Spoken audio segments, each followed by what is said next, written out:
So, welcome to Mindfulness Monday, episode 11. And this is another one of those pre recorded ones because the time that this gets broadcast to the world, I won't be able to do the usual thing of streaming it in many different places. And that's fine. That's not a problem. And so, what I'm doing is actually, this is Sunday evening as I'm doing it. I'm actually recording it now so I can put it out separately. But anyway, it's still Mindfulness Monday, episode 11, when you get to watch this. And I hope you're all well. So I wanted to talk to you about something called mindful osmosis. Now, what I'm going to do here is I'm going to flash this definition up on the screen of osmosis for those science people in you. And I tried to memorize this, but it was too late and I couldn't. Osmosis, the spontaneous passage or diffusion of water or other solvents through a semi-permeable membrane, one that blocks out the passage of dissolved substances, i.e. solutes.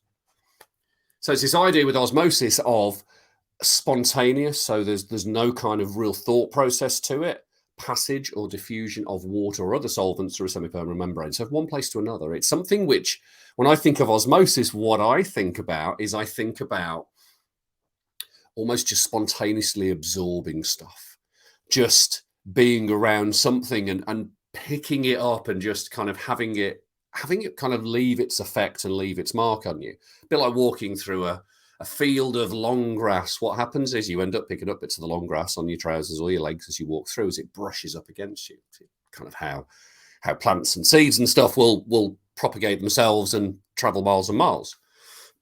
Excuse me, but I love that idea of being around something really useful and actually just over time, just it becoming part of you and you starting to live that process.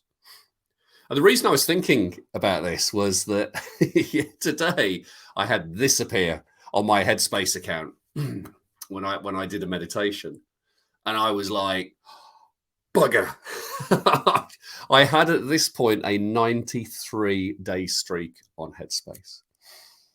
Now, I use Headspace, I also use Calm, I use Insight Time, I use different apps. And I use different apps because I like to have some guidance, I like to have a voice, I like to have some music which is kind of curated for me to spend some time relaxing or to meditate to. I also meditate without and meditate to things like thoughts of intentions or words or sounds or breathing. And in the moment, I do short breathing space exercises and very short body scan exercises, which don't require the use of an app. But what I like about the app is it gamifies things. So I've had in the past a streak of over 500 days on Headspace. On Calm, I had one which was going on for the best part of 60 plus days. But then invariably something happens. And that thing is that you don't pick up the app. You don't use the app to meditate that day. And then, boom, Headspace slaps you with something like that. And I won't lie, it kind of gets you right here. And you're like, oh, but I did meditate yesterday. And I did meditate yesterday. But it was just this kind of, gets you right in the heart and just twists it a little bit. It's like, but you didn't meditate on our app. Therefore, we're going to penalize you by slapping you back down. And I remember the first time that happened. I remember the first time I broke a streak, and that streak was well over 500 days. And I remember just feeling such a failure. I remember just going, how can I call myself a meditator if I can't even manage to keep a streak going over 500 days? What kind of person am I? It was very, very shameful. I took on this big kind of shame sensation. And it got me thinking about, as well, the work of Brené Brown. Brené Brown talks very clearly about the difference between shame and guilt. Shame is I am wrong. Guilt is I did something wrong. And when I thought about it, I didn't meditate on one day. I did something which for me is wrong. That doesn't make me a bad person. But what was interesting was when I thought about it a little more, what I found was that the mindfulness and the meditation I had done via a process of osmosis, or if there is a similar term out there, maybe it's osmosis, I don't know. Via that process of osmosis, the fact that I was meditating on a daily basis up until that point meant that mindfulness was seeping into everything I did. And I actually sat with it and realized that All of the interactions I'd had during that day were mindful. All the things which I'd done were mindful. All of the processes which I had gone through had had an element of mindfulness to them. And I realized at that point that the meditation, the Headspace vanity metric, the Calm vanity metric, that's all it was. It was a vanity metric. It was just there to make me feel good and to keep consistent practice. But actually, I'd already done that habit of doing it daily. I'd already got that osmosis. I'd already got that effect where it was starting to seep into everything I did and affect everything that I touched and interacted with.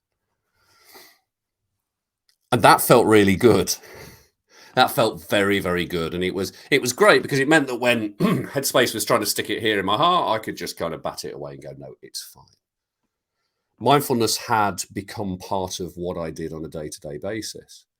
It had helped me to be calmer. It helped me with the anger I've struggled with in the past. It helps me to make decisions. It helps me to look at things from a very, very different space.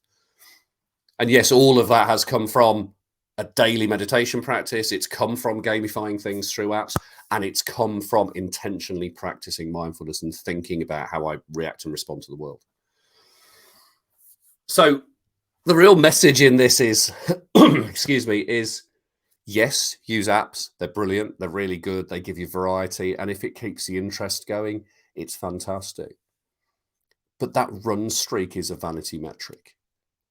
Look at where the effects of the mindfulness and meditation, if you do it, if you choose to do it, if you do it in the future, look at where the effects of that actually permeate into the world, actually via osmosis, actually go out and decide and actually go out and help you to interact with the world in a different way and interact with yourself in a different way. That's a really key point, is how you interact with yourself in a different way. That for me is powerful. That for me is really important. And something for you to think about as well. Thanks for listening. See you later. Bye.